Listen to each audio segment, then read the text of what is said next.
রাধে রাধে বন্ধুরা, সবাইকে প্রীতি ও শুভেচ্ছা জানিয়ে আমি আজকের পাঠটি শুরু করছি।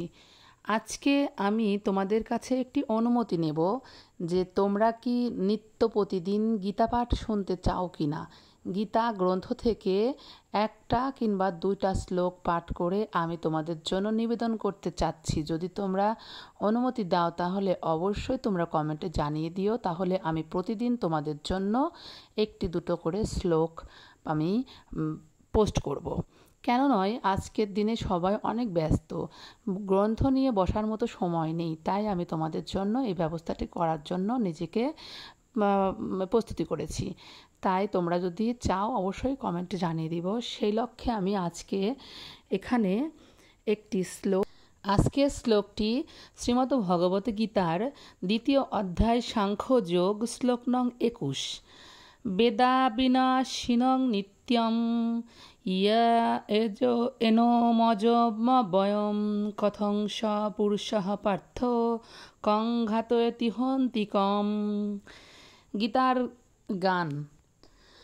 যে জেনেছে আত্মা নিত্য অজবিনাশী, অব্যয় অজর আত্মা সর্বধি বানিশী, সে কেন মারিবে অন্যে মূর্খের মতন, সে জানে নিশ্চিত আত্মা মরে না কখন। অনুবাদ: হে পার্থ, যিনি এই আত্মাকে অবিনাশী, শাশ্বত, জন্মরহিত ও অক্ষয় বলে জানেন, তিনি কিভাবে কাউকে হত্যা করতে বা হত্যা করাতে পারেন? এই শ্লোকটির তাৎপর্য হল, সব কিছুর যথার্থ উপযোগিতা আছে এবং যিনি পূর্ণ জ্ঞান সম্পন্ন তিনি জানেন কোন জিনিস কোথায় এবং কিভাবে নিয়োগ করলে তার পূর্ণ সদ্ব্যবহার করা হবে। আর সব কিছুর মতো হিংসারও যথার্থ উপযোগিতা আছে এবং যিনি যথার্থ জ্ঞানী তিনি জানেন কোথায়, কখন, কিভাবে হিংসার প্রয়োগ করতে হয়। বিচারক যখন আসামিকে খুনের জন্য দোষী সাব্যস্ত করে প্রাণদণ্ড দেন, তখন হিংসাত্মক কাজ করেছেন বলে কেউ বিচারককে কিন্তু অভিযুক্ত করে না, কারণ তিনি বিচারের রীতি অনুযায়ী এই দণ্ড দেন। মানব সমাজের শ্রেষ্ঠ নীতিশাস্ত্র মনুসংহিতায় খুনিকে প্রাণদণ্ডে দণ্ডিত করার নির্দেশ দেওয়া আছে, কারণ এই শাস্তি পাবার ফলে সেই খুনির মহাপাপের ভার লাঘব হয়। পরবর্তী জীবনে তাকে আর তার সেই কর্মের ফল ভোগ করতে হয় না। সুতরাং রাজা যখন খুনিকে প্রাণদণ্ড দেন তখন তার মঙ্গলের জন্যই তা দেয়া হয়। তেমনি শ্রীকৃষ্ণ যখন যুদ্ধ করার আদেশ দেন তখন আমরা সহজেই বুঝতে পারি চরম বিচারের জন্য তিনি এই হিংসার আশ্রয় গ্রহণ করেছেন। তাই অর্জুনের কর্তব্য হচ্ছে ভগবানের নির্দেশ পালন করা। ভগবান শ্রীকৃষ্ণ হচ্ছেন পরম করুণাময়, তাই আপাত দৃষ্টিতে তার কার্যকলাপ হিংসাত্মক বলে মনে হলেও প্রকৃতপক্ষে তা হচ্ছে তার আশীর্বাদ। তেমনি তার নির্দেশে যখন হিংসার আশ্রয় গ্রহণ করা হয় তখন সেই হিংসা আশীর্বাদে পরিণত হয়।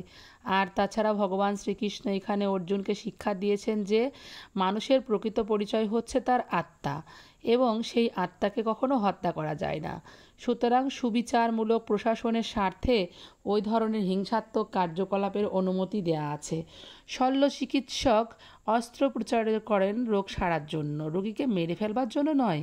শ্রীকৃষ্ণ হচ্ছেন স্বয়ং ভগবান। তার আদেশ অনুসারে যুদ্ধ করার ফলে অর্জুনের কোনো পাপ হবারই সম্ভাবনা নেই, অপরন্ত সমগ্র মানব সমাজের সর্বাঙ্গীন মঙ্গল হওয়াটাই স্বাভাবিক। তোমাদের যদি ভালো লেগে থাকে অবশ্যই চ্যানেলটিকে সাবস্ক্রাইব করো, এবং যদি তোমাদের ভগবানের এই বাণীগুলো যদি, অমৃতময় কথাগুলো যদি তোমাদের অন্তরে কখনো একটু ছোঁয়া দিয়ে যায় তাহলে অবশ্যই ভালোবেসে একটি কমেন্ট করো আর লাইক করে দিও। তোমাদের একটি কমেন্টের কারণে আমার নিজের কাজের প্রতি আরও বেশি উৎসাহ বাড়বে এবং চ্যানেলটিকে আরও সামনের দিকে এগিয়ে নিয়ে যেতে পারবো, এবং রাধারানীর কৃপায় যদি হয় তাহলে অবশ্যই চ্যানেল চলবে। রাধে রাধে।